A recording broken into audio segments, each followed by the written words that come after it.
The artist has not looked back ever since. Well, it still is Hard Facts, 92.3 Nigeria Info. I'm Sam Chinedu. Conversations that matter happen here. One is about to happen now. As always, we claim to talk for development. It's up to us to back up those claims. And speaking development, there is a 30-day Vanguard initiative on behavioral modification for youths, which is currently running. The River State Administrator, Vice Admiral Ibokata Ibas, says real development is not in roads and bridges, but in trained minds and disciplined hearts. Speaking at the launch of that initiative, the administrator, represented by Secretary to the State Government, Professor Ibibi Awerika, said his administration is putting people at the center of development. The program aims to help young minds resist peer pressure, avoid drug abuse, and embrace productive ventures. A permanent secretary of the Ministry of Youth Development, Mrs. Ruhuoma Keje, said mindset orientation is a foundation of empowerment. She noted that beyond skills, the new train to engage model will guide participants to apply what they learn. And in the weeks ahead, youths will be trained in ICT, CNG conversion, digital fashion design, vocational crafts, and agribusiness in partnership with private sector experts. So this time, you will not see anything physical. It's not roads, it's not bridges, it's not street lights. It is the enlightenment of the mind, the human capacity development that we have always advocated for.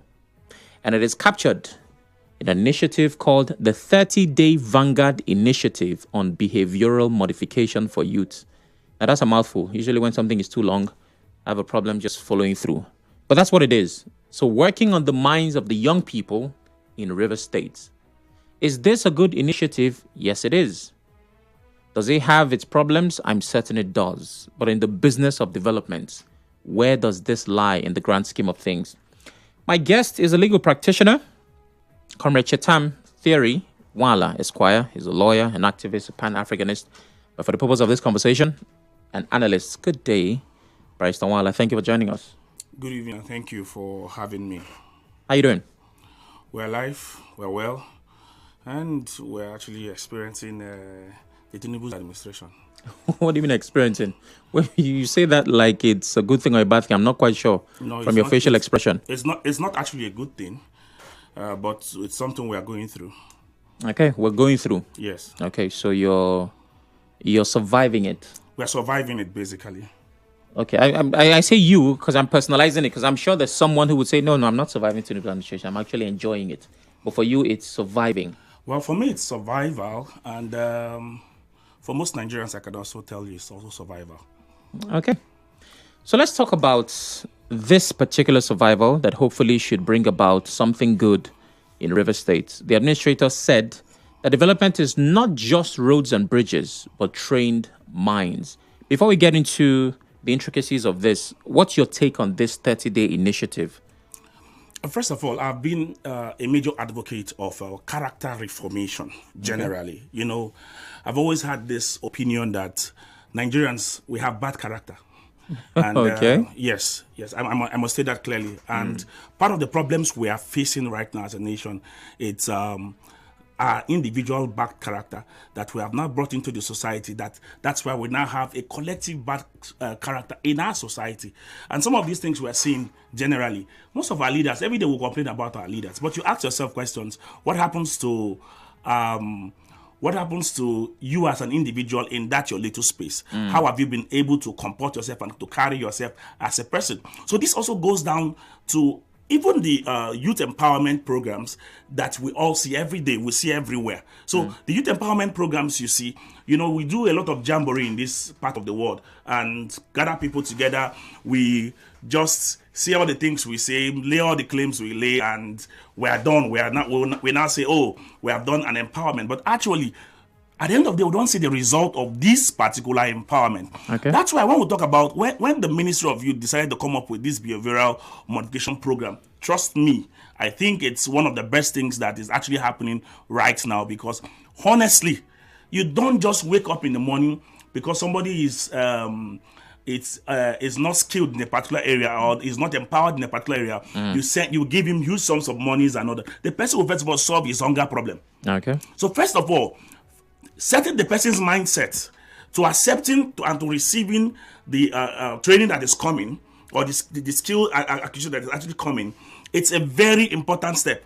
And I think that if this is followed to the latter, we'll definitely get it right. Because trust me, a lot of times we come up with very wonderful policies and all that, but at the end of the day, achieving it is always a challenge. But I can tell you for free that this is a laudable idea and a plausible one that we must commend the Ministry of Youth for coming up with this particular laudable idea. Okay, so Nigerians have bad character, you started with, and there is need to fix that. But I want to believe that we were not born with this bad character. So what's the genesis, the root cause? How did we gain this bad character? At what point, did we take on it? Now it always starts from a step. Okay. It didn't just happen like that. Gradually, if you look at our society, right from childhood till this time, you discover that we are gradually losing our values as a people. Completely. Yeah, but that's a global problem. In other countries as well, morals have declined. No. There is that decadence. I agree. I agree that morals have actually declined. But if you look at the Asian climb, the Asian continent, and you look at the values, most of these countries within Asia, you look at how much they still maintain their values and their customs. But for us here, one of the problems I keep on saying that we've had is the infiltration of Western culture into our daily lives, and we feel that whatever appears to be Western, it is the best for us, and whatever we are doing is local. But these things have actually destroyed our values as a people. And continuously, you come down to our traditional setting, the issue of respect, the issue of contentment, because everybody wants to make money right now. So, part of the problems where we started having issues basically was when we started placing money as the most important commodity for us. So no other thing matters except you have money. If you have money, you're respected, you are loved, you are healed, whether you're doing what is right or wrong, whether you got the money fraudulently or not. So that's the type of society we have currently. And until we start retracing our steps and start rewarding hard work and not people's money, rewarding people with upright character, I can tell you for free that it's going to be difficult for us to have an amends to the way things are done in this country. So I understand, but the agreeing is what I find difficult. You're a legal practitioner, right? Which means that you are a recipient of Western education. Sure. So this Western influence has affected you directly to the point of benefit, to the point that we can now say you are a lawyer. As a matter of fact, you're in this studio right now because I'm certain you have a grasp of the conversation. And whether or not we disagree, we both know that we have positions that we hold. Sure. So there's a level of intelligence that has been gained through not just education, but enlightenment. So if this Western infiltration is so bad, how come there is a part of it that has been good to you? No. I'm not completely saying that it has been completely bad. No. We cannot see when you have an interaction with other cultures. There's a sense in which you should be able to sieve what you're receiving, okay, and all that, and to make sure that you don't completely lose your values as a people. Africans, we are known to be respectful people. We are known to be very contented with whatever we have, and all that. So that's the African man for you. But, when we started these interactions created some level of, although it's actually a natural human thing anyway, some level of greed. But there's a sense in which our society also frowned at greed. But these days we seem not to be frowning at this, so far as whatever your greed is producing, I am benefiting from it. So I tell not I hail you for being smart instead of being greedy in your dealings and all that. So I'm not ruling out I'm not saying that the Western infiltration is completely bad. No. I'm not saying that. That's not what I'm saying. But the point I'm saying is that it also contributed to some of the challenges we are having when it comes to our behaviors generally. Okay. So if the Ministry of Youth claims that this 30-day Vanguard initiative on behavioral modification is to open up the mind, right? They said train mind and discipline hearts. How exactly should they go about this so they do not, like many other models before this, waste this? What should they be doing? Or better yet, what are they doing with this and what are they getting right or wrong? Okay, first of all, I try to understand what the whole scope of this whole thing is, and why it is important at this point. And now when you look at the Ministry of Youth and some of these, when it comes to these 30 days behavioral training they're trying to put up, I will tell you that, first, I felt that it's an event that should naturally deal with the mind. Because the first place a man is defeated is in his mind. True. And when you capture the mind of a man, you've definitely captured the man, every other part of him. Now, if we're able to correct these measures, now, the number of persons they're actually thinking of training, about 5,000 persons. We may say it's not a drop of water within the ocean, as it were, but whether we like it or not, there is a sense in which it would help reduce some of the challenges we are having.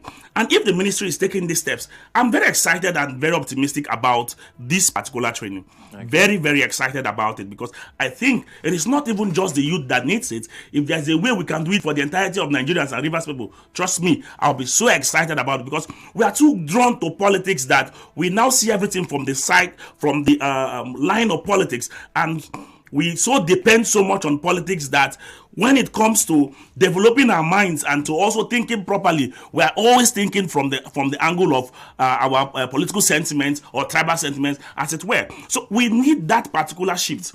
And if the ministry has come up with this particular program from what we have seen, my hope and belief is the ministry will be able to follow through to it. First, they say they are doing the 30 days before the skill acquisition program. I think it's supposed to be a 12 months program for the trainees. From the timeline, I think the first 30 days for behavioral training, and when that is done, they can now go into the main skill acquisition proper and to see how they can push it from that particular end. Now, the challenge I am having is, most times when we come up with these laudable ideas and all that, we end up stopping along the way or not giving the people the required training. Now, what is very important, and I think that the ministry should also take into cognizance and into very important effect, is the resource persons. Now, the quality of resource persons you have would also determine how much the people are able to receive. And you should not just organize a training for the sake of behavioral training for the sake of organizing the training.